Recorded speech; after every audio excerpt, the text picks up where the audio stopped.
Menurut gue tuh lagu ini bisa merubah mood semua orang yang mencoba dengerin lagu ini sih. Kayak kalau misalkan lo lagi happy-happy terus lo denger lagu ini, mood lo pasti langsung bakal jadi sedih juga. Lagu ini terbukti bagus karena udah banyak banget artis-artis yang favorit lagu ini sebagai lagu favorit mereka, yaitu diantaranya ada kayak Beyonce, Lil Yachty, dan kalau nggak salah Jay-Z juga bilang kalau misalkan ini adalah lagu favoritnya dia. Karena emang personal lagu ini tuh nggak main-main. Sedihnya tuh sedih banget. Dan lagu ini tuh sebenarnya umur udah 8 tahun, tapi sampai sekarang tuh masih banyak banget orang yang sedih dengerin lagu ini, termasuk gue. Karena gue bikin skrip ini juga nangis banget. Lagu ini jadi salah satu yang paling populer di skena R&B. Padahal yang punya lagu tuh sekarang nggak tahu ada di mana. Nggak ada yang tahu sekarang Frank Ocean lagi di mana. Gue juga pengen banget bedah lirik lagu ini karena emang bener-bener super menarik banget buat gue. Dekorik White Ferrari. Jadi kalau misalkan minggu lalu kita udah seneng-seneng nih sama Kendrick Lamar mengubur Drake dalam-dalam di forum, minggu ini gue mau buat sesuatu yang super duper berbeda banget. Karena semua orang harus denger dan tahu lagu ini dan harus ngerti dari makna lagu ini dan ngerasakan kesedihan juga dari lagu ini. Dari instrumental sampai lirik semuanya tuh masuk banget, bikin semua yang dengerin tuh jadi sedih banget. White Ferrari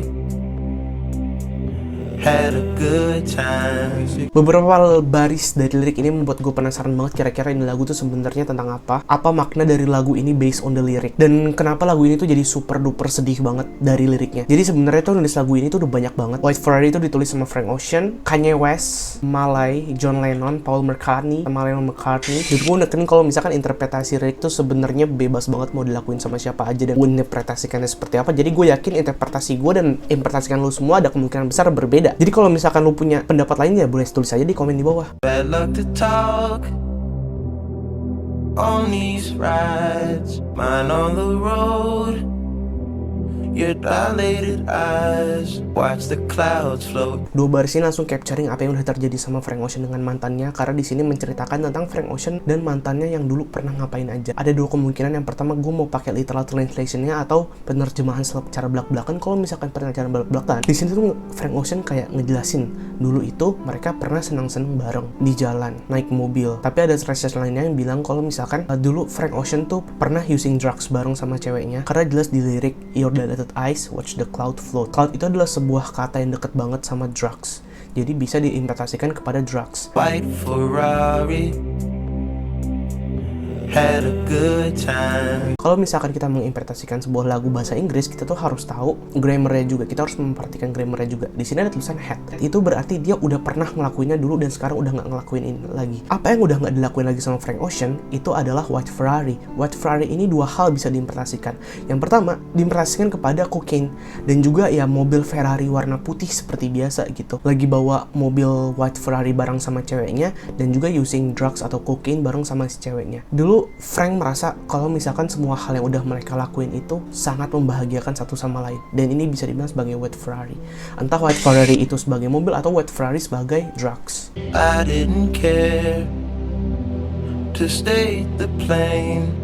Di sini gue menginterpretasikan bahwa Frank Ocean adalah seseorang yang susah banget mengatakan sesuatu buat sejujur-jujurnya gitu loh. Kalau misalkan menggunakan langsung dari mulut dia. Itulah kenapa Frank Ocean selalu menutup mulutnya dia. Padahal di line berikutnya, we both so familiar. Mereka tuh deket banget sebenarnya, tapi Frank Ocean nggak bisa mengucapkan apa yang sebenarnya hatinya itu pengen ucapkan. Terus ini tuh bisa dibilang menjadi sebuah penyesalan bagi Frank Ocean untuk mantannya. Karena kenapa sih Frank Ocean tuh nggak berani menyatakan apa yang sebenarnya ada di dalam hatinya dan perasaan dia yang sebetulnya tuh sebenarnya kayak gimana. Ringkasan sedikit buat verse 1. Jadi verse 1 itu menurut gua menjadi sebagai stating dan positioningnya Frank Ocean kalau misalkan mereka tuh udah jadi mantanan tapi Frank Ocean masih menyalahkan dan menyayangkan banyak hal. Mereka nggak bisa bareng lagi. Masuk ke verse 2. Stick by me, close by me. Penyesalan Frank di sini semakin kuat. Dia tuh ternyata masih berharap. Ada banyak banget hal yang belum dia lakuin sama ceweknya, dan banyak banget hal yang belum disampaikan sama ceweknya dan belum pernah terwujud. Di sini Frank Ocean mengungkapkan penyesalannya dengan bilang ceweknya itu bisa selalu stay sama dia terus. Frank yakin selama dia bareng sama ceweknya itu, ceweknya bakal ngerasa nyaman dan aman. Frank itu pengen banget ceweknya itu balik lagi ke dalam pelukannya dia. Left when I forget to speak. So I text the speech, less the speech, text the speech. Yang gue bilang tadi kalau misalkan Frank Ocean adalah pribadi yang susah banget mengungkapkan isi perasaan dan hatinya. Tapi di sisi lain, kalau misalkan Frank Ocean lagi lupa untuk mengatakan sesuatu, dia bakal mengatakan hal-hal ini nanti di teks. Tapi tetap namanya ngomong langsung pasti lebih berasa gitu daripada teks. Makanya itu laser speed, text speed, I text the speech. Karena ya kalau misalkan lewat chat kayak kurang kena gitu. Tapi kalau misalkan ngomong langsung, pek, enak. Basic takes its toll on me eventually, yes. Tapi setelah Frank Ocean bisa mengatakan apa yang udah pengen banget dia katakan, dia tuh bener-bener merasa bersyukur banget. Akhirnya kata-kata itu keluar dan pesan itu tersampaikan juga. Akhirnya, eventually. Akhirnya. I care for you still and I will forever. Ini lirik manis banget menurut gue. Frank selalu pengen sama mantannya ini. Mungkin ini adalah sebuah pesan yang belum pernah disampaikan oleh Frank Ocean kepada mantannya, karena Frank Ocean tuh pengen banget mantannya tahu kalau dia tuh bakal peduli sama mantannya selalu dan selamanya gitu. That was my part of the deal. Honest. Dia juga kayak mobil gitu. Ini jadi sebuah hal deal yang bakal dia berani ambil untuk selamanya. We got so familiar, spending each day of the year. Di sini Frank Ocean tuh benar-benar merasa bersalah banget. Mereka tuh dulu selalu bersama-sama setiap hari. Udah banyak banget hal yang udah dilakukan sama Frank Ocean dan mantannya ini. White Ferrari, dia tuh kayak tersiksa gitu loh. Pengen banget ketemu sama mantannya dan tahu mantannya sekarang kabarnya lagi apa. Either bawa White Ferrari atau using drugs bareng sama ceweknya lagi. One too many years, tattooed eyelids on a facelift. Jujur gue waktu cari makna itu agak-agak kesusahan banget. Tapi makna yang paling deket gue temui adalah ketika orang abis operasi plastik atau facelift, mereka itu eyelidsnya nggak bakal kelihatan. Jadi interpretasinya tuh kayak ada orang lah pokoknya punya tato di eyelids, tapi udah ketutup karena dia ngelakuin facelift. Dan facelift ini tuh menurut gue jadi sesuatu yang bisa dibilang move on lah gitu dari cewek yang sebelumnya. Mind over matter is magic, I do magic. If you think about it, it will be over in no time, and that's life. Jadi mind over matter itu bisa dibilang adalah sebuah idiom, kayak sebuah aksi di mana orang mulai mau melupakan sesuatu yang berbau dengan materi, dan itulah yang dilakukan sama Frank Ocean. Kalau misalkan kita mikir tentang materi terus, itu bakal hilang kapanpun, bisa cepet, mungkin sekedipan mata itu bisa langsung hilang. Ini juga bisa dibilang sebagai satu hal yang selalu dilakukan oleh Frank Ocean karena dia bisa ngelakuin banyak hal karena dia mind over matter. Dan menurut Frank ya inilah kehidupan yang sebenarnya, bisa mind over matter, dan itulah hal yang udah dilakuin sama Frank Ocean, kayak ngasih advice buat ke kita semua. Kalau misalkan kita terlalu mikirin hal-hal kayak gini, itu bakal cepat selesai dan lebih baik dinikmati aja gitu. Dan itulah kehidupan yang sebenarnya menurut Frank Ocean. Dan verse 4 adalah verse yang paling nusuk semua orang banget, karena di bridge-nya aja tuh seingat gue ada sedikit hidden feature-nya, itu ada Kanye ngomong love. Itu gila banget, dan gue udah dengar beneran love-nya Kanye itu muncul di situ. I'm sure we're taller in other dimension. You say we're small and not worth the mention. Di sini tuh bener-bener dalam banget sih. Frank Ocean itu adalah pribadi yang percaya kalau misalkan dia dan mantannya itu adalah satu hal yang benar-benar besar banget. Frank Ocean yakin kalau misalkan dia dan mantannya itu bisa melakukan hal dan menghadapi semua hal dengan bersama-sama. Tapi berbeda banget dengan mantannya.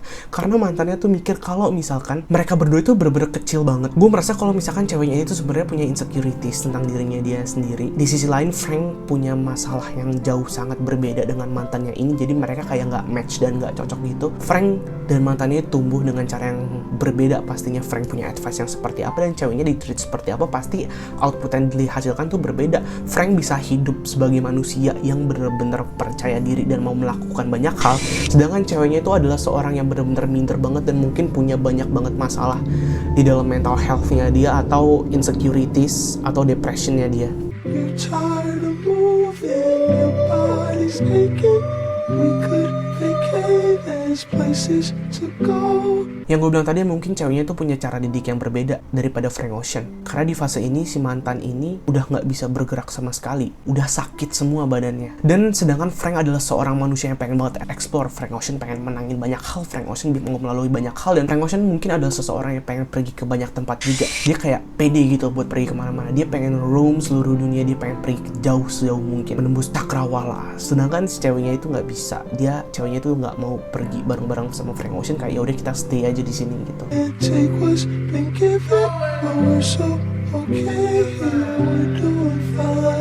Frank mungkin di sini inget apa yang udah sama kesalahan dia di masa lalu, nggak bisa nerima apa yang udah diberikan sama mantannya. Frank juga merasa bahwa hubungannya sekarang udah baik-baik aja karena mereka udah saling pisah. Inilah keputusan terbaik antara Frank Ocean dengan ceweknya, yaitu ya nggak bersama lagi. Frank merasa kalau misalkan mereka itu jadi seseorang yang jauh lebih baik daripada sebelumnya. shackles that hold us in prison. Ini nyambung sama lirik sebelumnya. Frank itu pengen banget meraih banyak hal dalam hidupnya. Beda banget sama mantannya yang mimpinya tuh mungkin terkurung dalam penjara. Penjara itu bisa dibilang sebagai anxiety-nya dia, insecurities-nya dia, dan hal-hal yang nggak bisa dilakuin ke depannya. It's just a skull lease, that's what they call it, and we're free to roam. Dan sekarang mereka udah bebas pergi kemana aja, udah bebas masing-masing, dan Frank Ocean bisa melari-lari sejauh mungkin dan mengitari sejauh mungkin yang dia mau. Sedangkan mantannya ya udah, dia udah bebas sama dirinya sendiri, terserah mau ngapain, karena Frank Ocean udah berhasil dengan dirinya dia sendiri, dan ceweknya udah berhasil dengan dirinya dia sendiri. Gila, lagu ini tuh menurut gue benar-benar cakep banget karena banyak hal yang dibawa di dalam lagu ini. Contohnya di awal tadi kan di opening, kayak Frank Ocean menyesal dengan masa lalunya yang udah terjadi dan rindu akan white Ferrari yang either itu drugs atau literal white Ferrari, bisa jadi sebuah aktivitas yang udah pernah mereka lakukan dulu, tapi at the end pasangan itu nggak bisa bersatu lagi karena cara pandang mereka tentang dunia itu sama-sama berbeda. Yang satu Frank, dia pengen lepasnya dan pengen meraih banyak hal, sedangkan si ceweknya itu enggak, dia terkekang ceweknya itu. Mungkin Frank Ocean juga nggak bisa bawa ceweknya lebih jauh lagi karena ceweknya ya udah nggak mau, udah nggak bisa gitu loh, karena insecurity dan hal lainnya. Kira-kira kayak gitu aja sih.